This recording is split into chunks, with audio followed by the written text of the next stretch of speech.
নমস্কাৰ বন্ধু বান্ধৱীসকল, মোক আজি কথা এটা ক'বচোন। মোৰ বন্ধু বান্ধৱীসকলৰ কাৰণে মই শ্বেয়াৰ কৰিছোঁ দেই।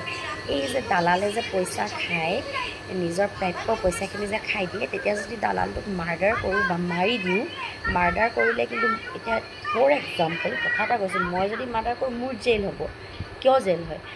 এই যে দালাল কৰে, দালাল শব্দ এটা আছে, পইচা খায়, মানুহক ঠগে, তেনেকুৱা মানুহ মাৰি দিলে মানুহে ভালহে পাব লাগে যে এনেকুৱা মানুহ মাৰি পেলাইছে, পৃথিৱীখনৰ পৰা এনেকুৱা লোভীয়া মানুহ নাইকিয়া হৈছে, ভাল পাব লাগে, মানুহে ছাপোৰ্ট কৰিব লাগে। ভুল কৰা মানুহক মাৰি পেলাব লাগে, পাৰিলেতো ডাইৰেক্ট জেইল নহয়, ডাইৰেক্ট গান দি কিনে শ্বুট কৰি দিব লাগে। তো যদি মাৰি পেলায় তো মানুহে ছাপোৰ্টে কৰিব লাগে। কিয় জেইল দিয়ে?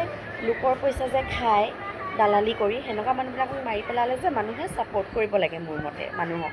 হয় দে নহয়, কমেণ্টত জনাবচোন ৰাইজ। মোক কৰি থৈছে দালাল বহুত, হ'ব বাৰু মই খঙাল, কিন্তু মোৰ অন্তৰখন ইমান লেতেৰা নহয়।